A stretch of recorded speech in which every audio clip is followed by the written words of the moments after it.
there are two main reasons why we extend our rappel. And the first being because in order for your friction hitch backup to properly back up your rappel device, there needs to be space in between. Because if there's not, then your friction hitch could get jammed up into your rappel device, and the rappel device could defeat the friction hitch, causing it to not do its job. The second reason is it's just safer. Say the climber has long hair, or the climber has items of clothing that could get hung up on the device. When the device is extended, it's less likely for anything to get caught into the device and cause an emergency. So my favorite method of extending my rappel is with a double length sling, girth hitching it through my hard points, taking a locker on the end of the sling to clip to my belay loop. And that also helps me measure out where I'm going to tie my overhand on a bite out here. Now, I'm going to take this leg and I'm going to make it so it's slightly longer than the other leg, and I'll show you why here in a second. And so now I'm going to take that bite and tie an overhand, ideally keeping this loop as small as possible to maximize the length of my personal anchor. So this will be where I have my belay device, and this will be my personal anchor where I'll attach directly into the anchor, since I won't have the ends of my rope to tie it into to secure me to the anchor. When I'm ready to rappel, I can remove this leg and just reattach it back to my belay loop. So if my next rappel station doesn't have a ledge where I can unweight the rope, then I might have to unattach my anchor to clip into the next anchor while I'm weighting the rope.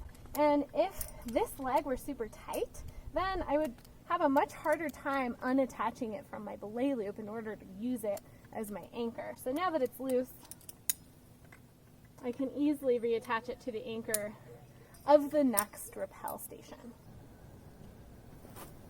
Building off of one of the methods that you can use as a personal anchor, you can also use this method where you've tied an overhand in the middle of your material as an extended rappel. This method has the benefit of having a slightly longer leg for your personal anchor than the basket hitch or the method where you've tied an overhand on a bite in the center of your material. So if you have a station where you need a little bit longer of a tether to be able to see over an edge, this can be beneficial.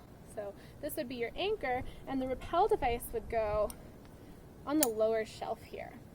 You can either clip one leg in this method, or both, the lower leg and a piece of the top loop. And just keep in mind that if you are only clipping the lower leg of this method, you do need to keep a carabiner in this leg to keep the system closed in case this knot rolls on itself. And again, you can when the rappel is rigged safely and you're ready to go, you can just go ahead and attach this back to your harness.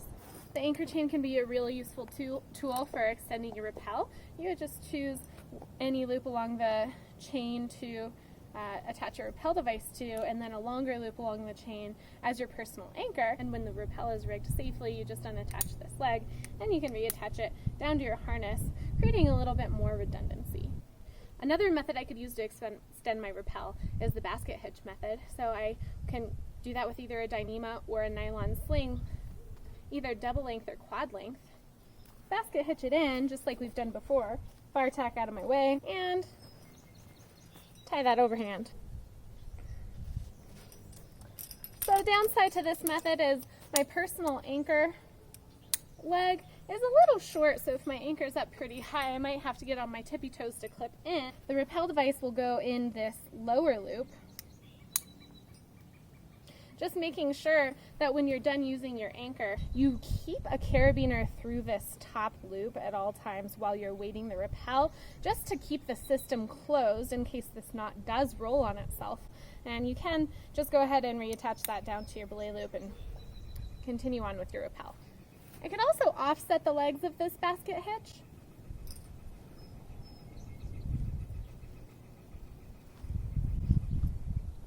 Using one leg for my extended rappel,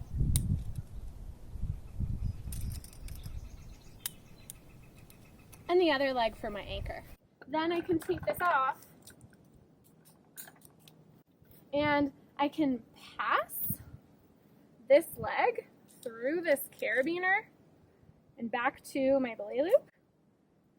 And that gives me some extra security.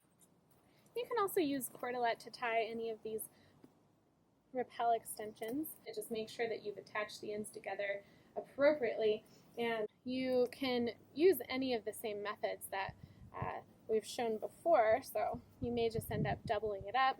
You can girth hitch it to your harness. You can use the method where you've tied an overhand in the middle of the material, using the shelf for your rappel and the longer leg for your anchor. You can also use the method where you tie an overhand on a bight in the middle of the material, using that for your rappel and the rest of the material for your anchor.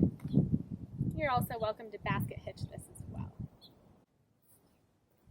Keep in mind that with any of these rappel extension methods, you need to make sure that the rappel is extended long enough given the piece of material that you're using for your rappel backup third hand.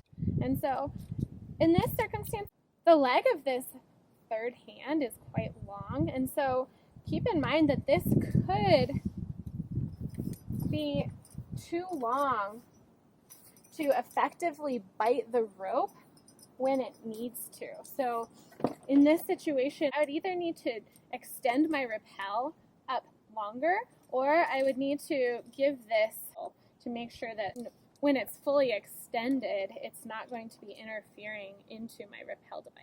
Another thing that you can use as a rappel extension would be something like the Petzl Connect that is adjustable, and it's also crafted with climbing rope. So it can minimize any sort of shock on your anchor if you do happen to take a fall on your anchor. The manufacturer's recommendation for that piece of equipment is to actually girth hitch it through your belay loop, as opposed to what we've been recommending with all other types of anchoring slings. And with that, just make sure that you're moving it around your belay loop regularly as you're using it, so that it's not causing wear in one spot and thus compromise the integrity of your belay loop. Also, just make sure to take it off regularly so that it's not just causing abrasions in the same spot over time.